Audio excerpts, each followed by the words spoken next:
नमस्कार साथियों, धुरीना एप्लीकेशन आपके लिए लेकर आया फर्स्ट डे ज्योग्राफी का न्यू लाइव बैच मात्र 1499 रुपए में, जिसमें आपको संपूर्ण पाठ्यक्रम के साथ में PYQ भी मिलेगा। और इस कम फीस में इतना अच्छा मटेरियल आपको उपलब्ध करवाया जाएगा। इसकी सारी जानकारी अभी मैं इस वीडियो में आपको दूंगा, जिसमें हम सिलेबस पर भी चर्चा करेंगे, हम कैसे पढ़ेंगे। अरे कैसे पढ़ेंगे वो तो आप टीचर हो, आपको सारी चीज़ों का पता होगा, लेकिन मेरा जो एक्सपीरियंस है वो सारी आपके साथ में मैं शेयर करूंगा। और आप भी अगर तैयारी कर रहे हो तो इस पाठ्यक्रम में इन पुस्तकों को लेकर आना बहुत जरूरी है। तो हम शुरुआत करते हैं यहाँ से। तो ये हमारा सेकंड पेपर है, जिसमें हम सबसे पहले सीनियर सेकेंडरी लेवल के बारे में करेंगे, जिसमें भौतिक भूगोल है, फिजिकल ज्योग्राफी। इसमें जो हमारा पहला टॉपिक है वो है अक्षांश एवं देशांतर। पहला टॉपिक कौन सा है? अक्षांश एवं देशांतर। और दूसरा पृथ्वी की गतियां। ये अभी जो नया सिलेबस आया उसमें इसने ऐड किया है। जहां तक मेरा मानना है, अधिकतर जो स्टूडेंट होते हैं वो अक्षांश और देशांतर, इनमें लगभग 90% स्टूडेंट तो इनमें फेल हो जाते हैं, इसका आंसर बता ही नहीं पाते। अक्षांश क्या होता है और देशांतर क्या होता है? जब हम कभी स्टूडेंट को पूछते हैं कि अक्षांश क्या होता है, तो स्टूडेंट अक्षांश रेखा की डेफिनेशन बता देते हैं। पृथ्वी की गतियां, इनमें कौन सा मैटर आपके लिए सही रहेगा, कौन सी बुक्स आपके लिए सही रहेगी? तो देखो, सबसे पहले ये जो आपके सामने टॉपिक लिखा है, जिसे पृथ्वी की आंतरिक संरचना है, चट्टान है, भूकंप और ज्वालामुखी। देखो, चट्टान तो पहले भी था और चट्टान तो अब भी है, ठीक है, लेकिन पहले जो ये था वो इस वाली यूनिट में नहीं लिखा हुआ था। कहाँ लिखा हुआ था? अभी जैसे हम आगे और बात करेंगे। फिर भू आकृतिक जो नया जोड़ा गया था, इसके लिए आप जो मैटर पढ़ोगे वो एक तो आपको पढ़ना है NCERT, ठीक है, और NCERT पहले पढ़ना है, और NCERT पुरानी वाली पढ़ना है, अभी नई वाली नहीं पढ़ना।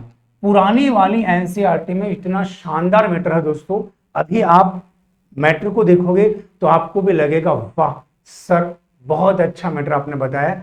और यही मैटर हम हमारे फर्स्ट डे ज्योग्राफी में पहले भी करवाया है और अब भी ये मैटर हम करवाते हैं, ठीक है।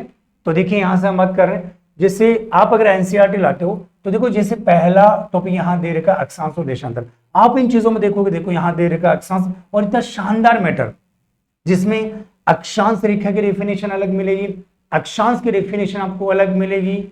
ये सिर्फ NCERT में, ध्यान रखना ये पुरानी वाली NCERT में। लगभग ये आपके 20-25 बुक्स आएंगी, जिनका आपका लगभग 2,500-3 हजार रुपये लगेंगे। ये मैं बुक्स की बात कर रहा हूँ, हमारा कोर्स तो 1499 रुपये में मिलेगा, मैं बुक्स की बात कर रहा हूँ। लेकिन देखो, पैसे तो लगेंगे, लेकिन इतना अच्छा मैटर आपको कहीं नहीं मिलेगा। आप ये सोचिए, ये जो मैंने आपको मैटर बताया है, ये 6 क्लास का मैटर है।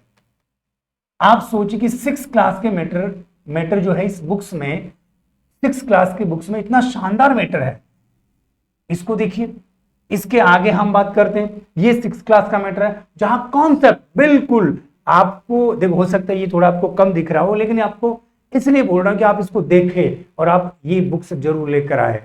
शानदार मैटर है, डायग्राम बना हुआ है, इधर डायग्राम को देखिए और नीचे पढ़िए शानदार तरीके से, ठीक है। फिर इसके बाद में हम बात करते हैं जिसे पृथ्वी की गतियां, जैसे हमारा ये टॉपिक है। देखो, हम 6 क्लास का मैटर आपको दिखाया, यहां पर आप NCERT पढ़े, और NCERT के साथ में दूसरी यहां मैं आपको बुक्स बताता हूं, वो होगी साविंद्र सिंह। कौन सी बुक्स होगी? साविंद्र सिंह। लेकिन ध्यान रखना, पहले आपको NCERT को पढ़ना है, फिर साविंद्र सिंह को पढ़ना है। ये नहीं कि डायरेक्ट साविंद्र सिंह को पढ़ने लगे हो। नो डाउट साविंद्र सिंह बहुत बढ़िया बुक है, लेकिन भाई जब उसके शब्द निकलते हैं ना, ऊपर से नहीं, क्षोभ मंडल से नहीं, समता मंडल से जाते हैं। लेकिन आप पहले NCERT पढ़ोगे, फिर आप साविंद्र सिंह को पढ़ोगे, तो पढ़ने का भी मजा आएगा। शानदार कॉन्सेप्ट के साथ में चीजें हैं।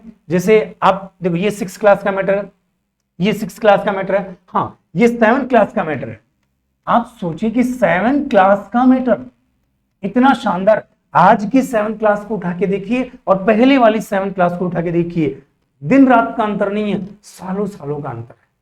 क्योंकि पहले मीटर बहुत अच्छा होता था। क्या आज की 6 क्लास में ये मीटर मिलेगा? नहीं मिलेगा। ये सॉरी माफी चाहता हूं, ये 7 क्लास का मैटर है, वो 6 क्लास का मैटर था, ये भी 7 क्लास का मैटर है। सिर्फ मैं आपको यहां ये दिखा रहा हूं कि आप ये बुक्स लेकर आए ना, तो मैं आपको इसलिए दिखा रहा हूं ताकि आप इसको लेकर आओ और आपको ये पता चले कि इसमें इतना शानदार मैटर है। ये भी 7th क्लास का मैटर है, वायुमंडल और उसका तापमान आपके सिलेबस में है। बड़ी बड़ी बुक्स आती है ना, उनमें इतना शानदार कॉन्सेप्ट नहीं दे रखा होता है जितना शानदार कॉन्सेप्ट इन बुक्स में दे रखा है। ठीक है, चलो ये 7th क्लास का मैटर है, मैं सिर्फ आपको थोड़ा सा मैटर दिखा रहा हूं क्योंकि प्रत्येक चीज को तो पढ़ाया नहीं जाएगा अभी क्लास में, तो सिर्फ यहां तो हम सिलेबस की चर्चा करेंगे, लेकिन इतना शानदार मैटर यहां पर है 7th क्लास की बुक्स में। ये 7th क्लास की बुक्स का मैटर है, देखिए मैटर अथाह भंडार, भर भर के मैटर, जितना पढ़ना चाहोगे। 7th क्लास है ना भाई, आगे 8th आएगी, फिर 9th आएगी, फिर 10th आएगी, तो इसमें तो सिलेबस और बढ़ेगा। ठीक है, फिर इसके बाद में ये वाला, ये भी 7th क्लास में, देखो शानदार, ये हमारे सिलेबस में वायुदाब पेटियां, इतना शानदार मैटर आपको इन बुक्स में मिलेगा। ये बुक्स आप खुद भी लेके आ सकते हो और ये चीज हम हमारे ऐप पर भी करवाते हैं। ठीक है, इसके साथ में ये 7th क्लास का मैटर है जो हमारे सिलेबस में, ये भी 7th क्लास का मैटर है सर, ये भी 7th ही चल रहा है क्या? हाँ, ये भी 7th क्लास का मैटर है सर, अभी तक भी 7th ही चल रहा है, बिल्कुल। अब 8th क्लास आ गया, अब 8th क्लास का जो होगा उसमें देखो, वैसे ये मानचित्र है तो मानचित्र अपने सिलेबस में प्रैक्टिकल ज्योग्राफी में आता है। मानचित्र का क्या कॉन्सेप्ट होता है वो सारा का सारा एक बार मैं 1 मिनट में आपको दिखा देता हूं कि आपको जो मैटर मिलेगा वो यहां से शुरू होंगे शानदार कॉन्सेप्ट के साथ में। ये पृथ्वी के आंतरिक, ये तो सिर्फ एनसीईआरटी बेस है, आज के एनसीईआरटी में इतना सारा मैटर नहीं है जितना मैटर पहले वाली एनसीईआरटी में हुआ करता था। तो आप पुरानी वाली एनसीईआरटी जरूर पढ़े, आपको शानदार मैटर मिलेगा। ये 10th क्लास का मैटर है। ठीक है, तो मैंने आपको सिर्फ यहां पर यह बताया कि एनसीईआरटी क्यों लेकर आनी है और हम एनसीईआरटी को क्यों पढ़ाते हैं, क्योंकि उसमें मैटर ज्यादा होता है, कॉन्सेप्ट वाली चीजें उसमें ज्यादा होती है, तो इसलिए हम सारी चीजों को पढ़ाते हैं। ठीक है, तो हम वापस चलते हैं अपने सिलेबस के ऊपर। तो ये वाला अभी नया टॉपिक जोड़ा गया, पृथ्वी की आंतरिक संरचना, चट्टान, भूकंप और ज्वालामुखी। इनको पढ़ने के लिए आप 2 बुक्स का यूज करें, एक तो एनसीईआरटी का यूज करें, उसके साथ आप किस बुक का यूज करोगे? सामंदर सिंह का यूज करोगे। ये भू आकृति के बारे में ये बता दिया। फिर इसके बाद में हम अगले यहां से अगले जो हमारे पॉइंट हैं, किधर गया? हाँ जी, ये वाले, ये सारा का सारा देखो, जैसे देखो भू आकृतिक प्रक्रिया है, भू आकृतिक प्रक्रिया में पृथ्वी के आंतरिक और बाह्य बल, जो बाह्य बल होते हैं, जैसे पहले तो यहां सिलेबस में पवन, बहता हुआ जल ये लिखा हुआ था, अब उसने भू आकृतिक प्रक्रिया लिख दी, तो टॉपिक तो पहले वाले ही है, बस उसने थोड़ा शब्द अलग से लिखा है। इसके साथ में सल रूप और स्थलाकृति के बारे में हम बात करेंगे, पर्वत, पठार, जो भी उनका कॉन्सेप्ट होगा, जो उनके सिद्धांत होंगे, उन सब के बारे में हम पढ़ेंगे।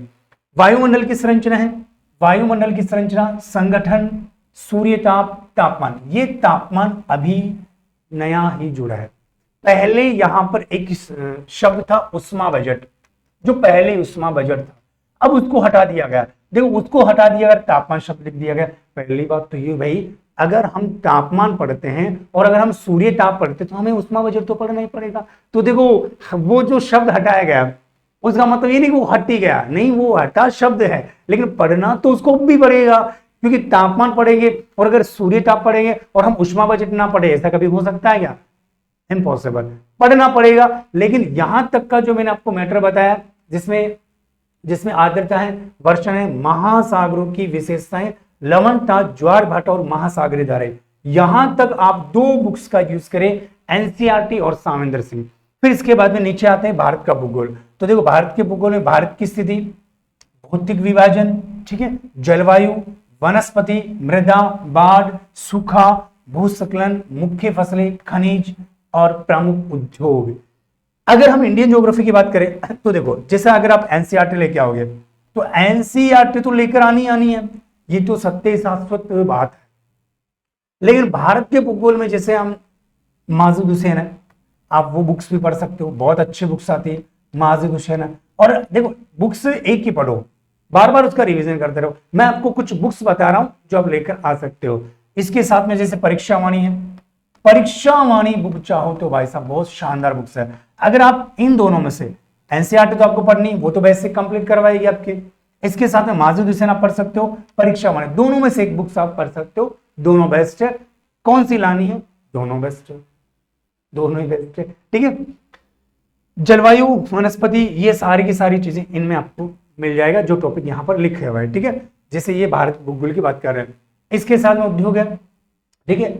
यहाँ पर जनसंख्या की विशेषता है, देखो ये अभी पहले तो यहाँ जनगणना टॉपिक था जिसमें घनत्व था, वितरण था, अब उसने जनसंख्या की विशेषता बोल दी, तो चीजें तो वही है सारी, पढ़ रहा तो वो सारी चीजें पढ़नी पड़ेगी। जनसंख्या की विशेषता में जैसे कहाँ जनसंख्या बढ़ने का कारण क्या हो सकता है, कहीं जनसंख्या जो जैसे जलवायु का प्रभाव भी पड़ता है, ठंडे वाले जो जलवायु प्रदेश होते हैं वहां की जो जलवायु वो कम बढ़ती है, गर्म वाले की ज्यादा बढ़ती है, तो उन सारी चीजों के बारे में हम यहाँ देखेंगे। ठीक है, इसके साथ में परिवहन एवं संचार ये भी नया जुड़ा है। पर्यावरणीय मुद्दे, देखो वैसे तो पहले पर्यावरण प्रदूषण था और अब पर्यावरण मुद्दे हैं, तो जाहिर सी बात है टॉपिक तो पहले भी वही था अब भी वही है, थोड़ा शब्द चेंज कर दिया गया।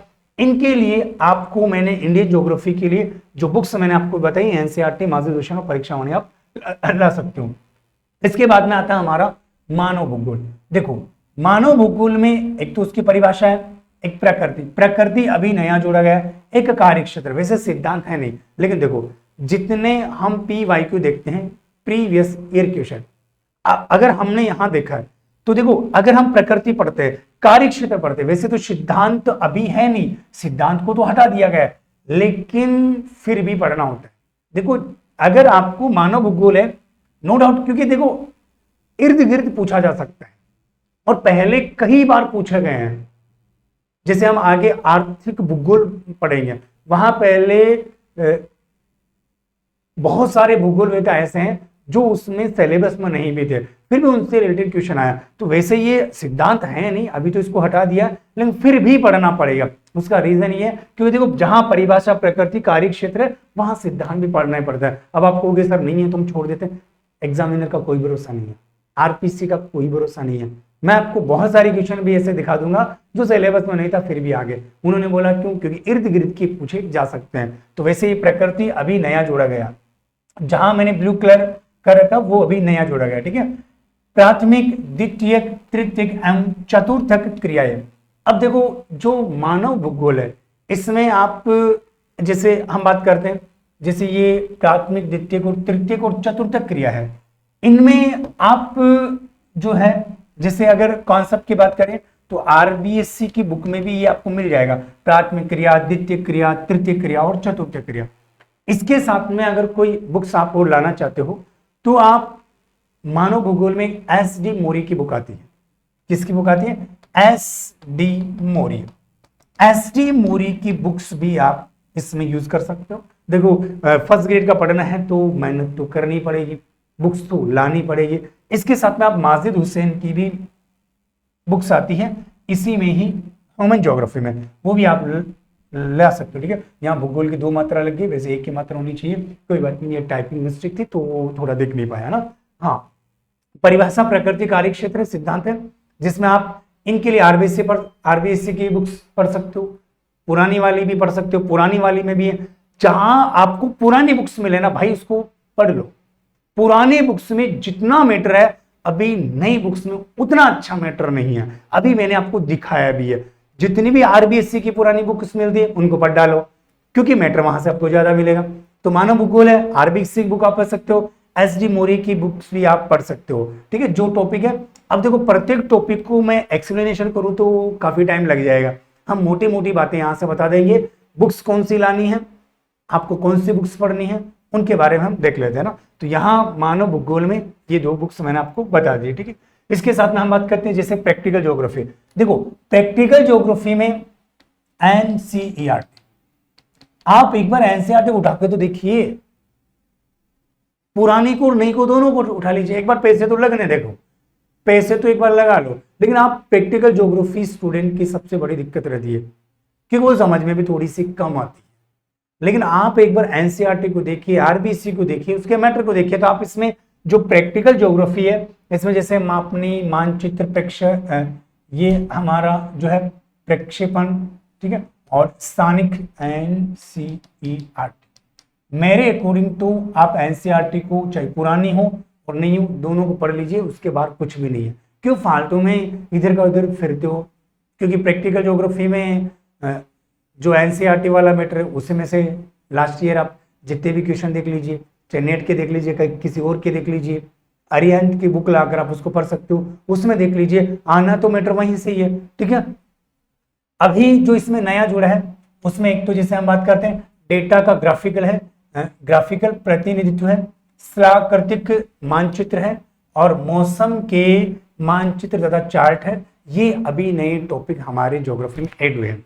अब की बार ज्योग्राफी में बहुत ज्यादा टॉपिक ऐड हुए हैं, तो यहाँ जो ब्लू कलर में लिखा हुआ समझ लेना कि वो हमारा ऐड हुआ है, ठीक है। और इनके लिए जो आपको प्रैक्टिकल ज्योग्राफी में हम बात करते हैं तो सिर्फ एनसीईआरटी है, उसमें ये सारी चीजें मिल जाएगी आपको।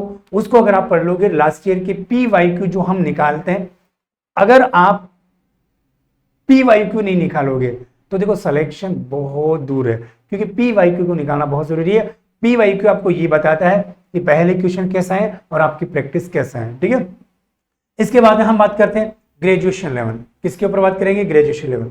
इसमें भी फिजिकल ज्योग्राफी है। अब फिजिकल ज्योग्राफी में अभी जो हमारा नया टॉपिक जुड़ा है उसमें भूवैज्ञानिक समय माप और समय सारणी को जोड़ा है।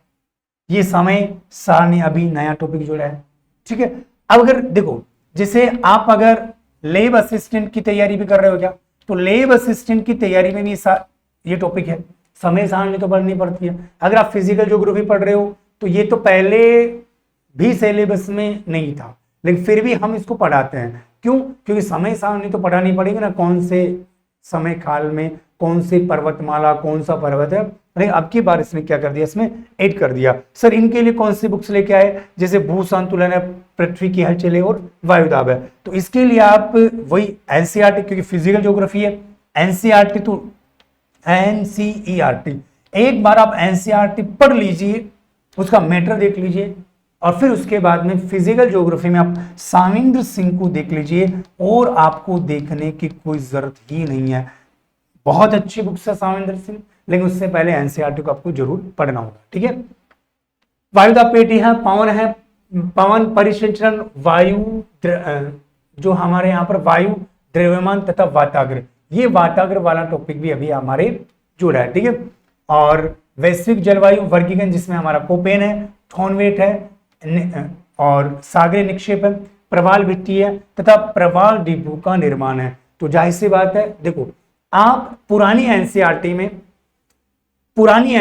में 9th क्लास का अगर आप मैटर देखते हो, 9th क्लास के मैटर जो एनसीईआरटी, उसमें भी आपको कोपेन मिल जाएगा और थॉर्नवेट के कुछ आधार उसमें मिल जाएंगे।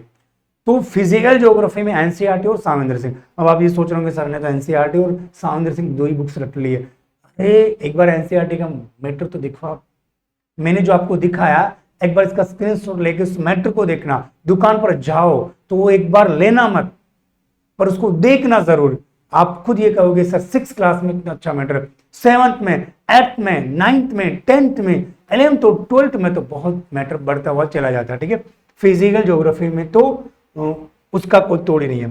मानव भूगोल की बात करते हैं तो मानव भूगोल का आधुनिक विचार, ठीक है, जिसमें संभववाद है, नियतिवाद है, नवनियतिवाद है, प्रवास के कारण प्रकार है, प्रमुख वैश्विक प्रजातियां हैं, ये मानव बस्ती जो है ये अभी नया टॉपिक ऐड हुआ है।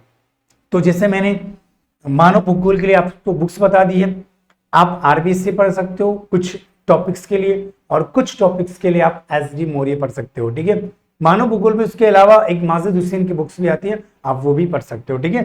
तो मानव भूगोल में मैंने आपको बता दिया। इसके बाद में आर्थिक भूगोल की बात करते हैं तो आर्थिक भूगोल में जैसे प्राकृतिक संसाधन एवं उसका वितरण, विश्व के प्रमुख कृषि क्षेत्र और विश्व के औद्योगिक क्षेत्र, ठीक है। आर्थिक भूगोल में देखो, ये आर्थिक भूगोल के टॉपिक है ना, किसी एक बुक में तो मिलेंगे नहीं। तो जहां तक हो आर्थिक भूगोल के अगर अच्छे नोट्स आप कवर कर लो तो आपका काम हो जाएगा, देखो ना, क्योंकि ज्योग्राफी में सारे टॉपिक्स एक बुक्स में नहीं मिलते, अलग अलग बुक्स का मैटर आपको तैयार करना पड़ता है, तब जाके एक अच्छी तैयारी होती है, ठीक है। तो आपके पास में अगर कोई अच्छे नोट्स हो तो आप उसको पढ़ सकते हो, नहीं तो हमारा तो जो कोर्स है वही लगभग 1500 रुपए के आसपास है, उसमें भी हम इनके अच्छे नोट्स अवेलेबल करवा देते हैं, ठीक है। यहां पर हम बात करेंगे ज्योग्राफी ऑफ थॉट। अब देखो जो थॉट ज्योग्राफी है जिसमें परिभाषा है, क्षेत्र, भूगोल की प्रकृति, उद्देश्य, ग्रीक, यूनानी, रोमन, अरब भूगोल वेता। ये अरब भूगोल वेता अभी नया टॉपिक जुड़ा है, ठीक है। ये हम्बोल्ट हो गया, रिटर, रेडजेल, हॉटसन, हटिंगटन, ब्लाचे, कार्लसॉर, ये पहले भी थे। अब की बार जो नया ऐड हुआ वो अरब भूगोलवेत्ता वाला ऐड हुआ। इसमें जो चिंतन भूगोल हम इसको बोलते हैं, इसमें एस डी कौशिक, इसमें एक बुक्स आती है जैसे हम एस डी कौशिक, देखो एस डी कौशिक शानदार बुक्स हैं, आप इनके लिए एस डी कौशिक और डी एस रावत की बुक लेके आ सकते हो ना, डी एस रावत।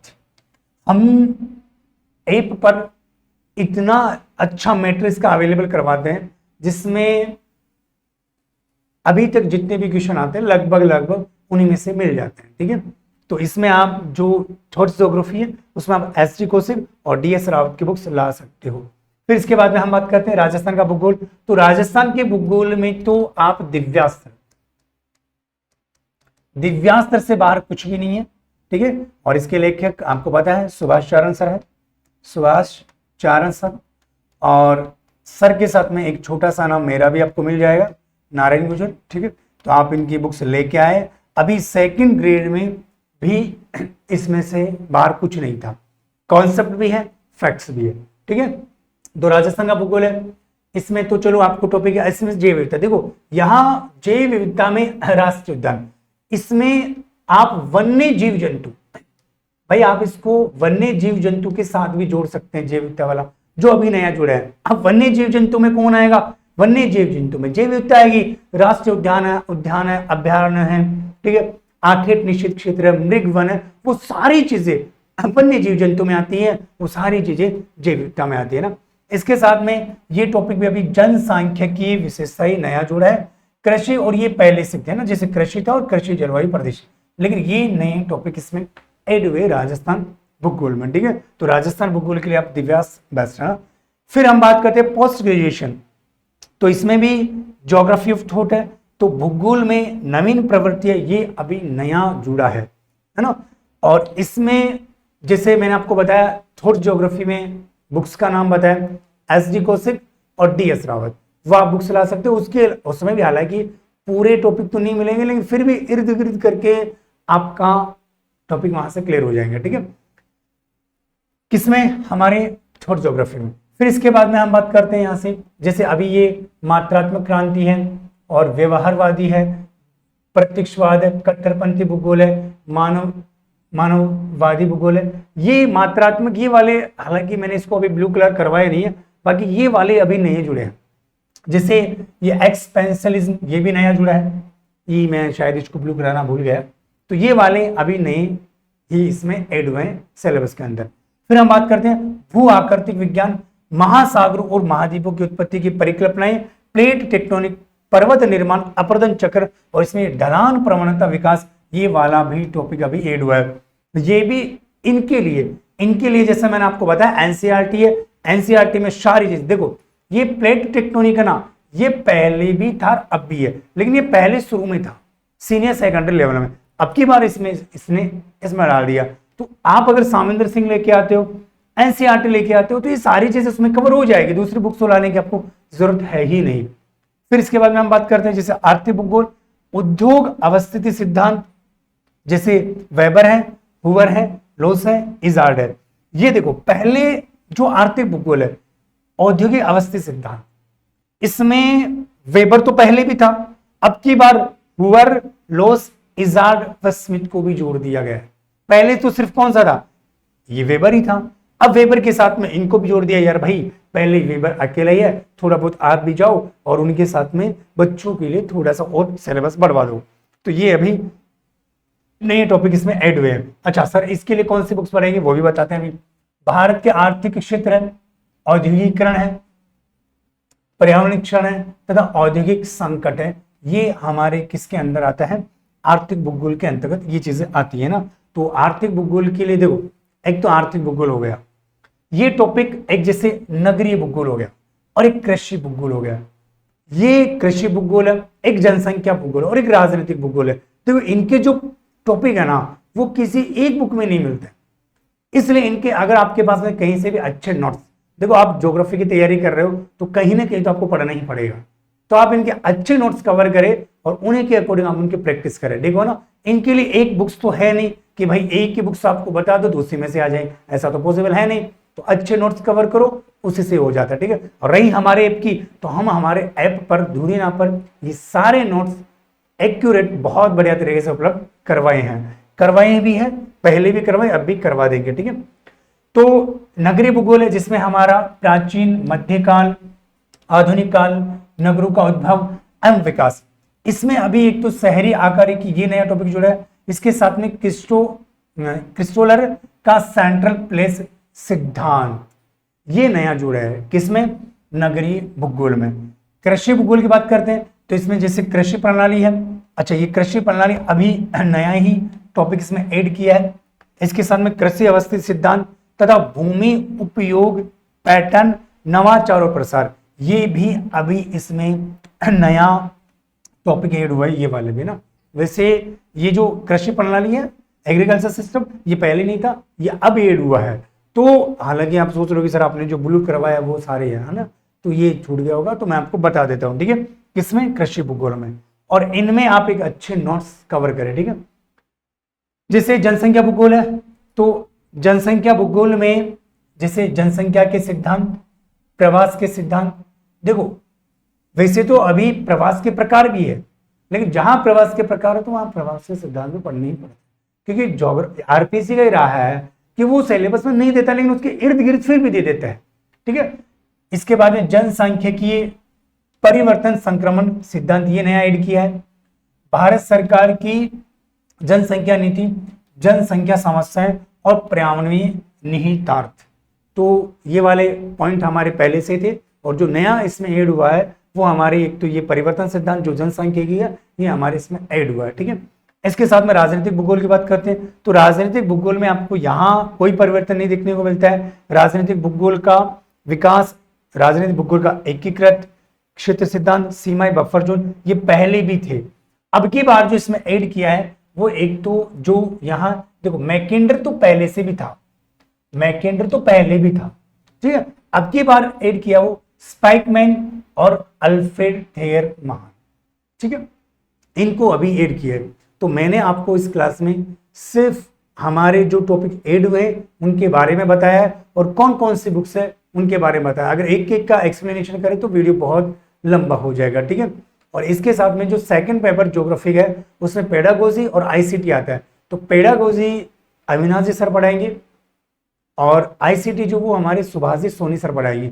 बाकी ये जितने भी टॉपिक मैंने आपको बताए ये सारे के सारे टॉपिक मैं ही पढ़ाऊंगा, पहले भी पढ़ाया है, अच्छा मैटर हमने अवेलेबल करवाया है। आप में से हो सकता है पहले भी बहुत सारे स्टूडेंट ने ज्योग्राफी का पढ़ा होगा, तो उनसे भी पूछ लेना, और कमेंट में जरूर बताना कि क्या आपके पास में पुरानी वाली एनसीईआरटी है। अगर है तो ये भी लिख के बताना कि सर इसमें कितना मैटर है, और अगर नहीं है तो आप जरूर पुरानी वाली एनसीईआरटी लेकर आए।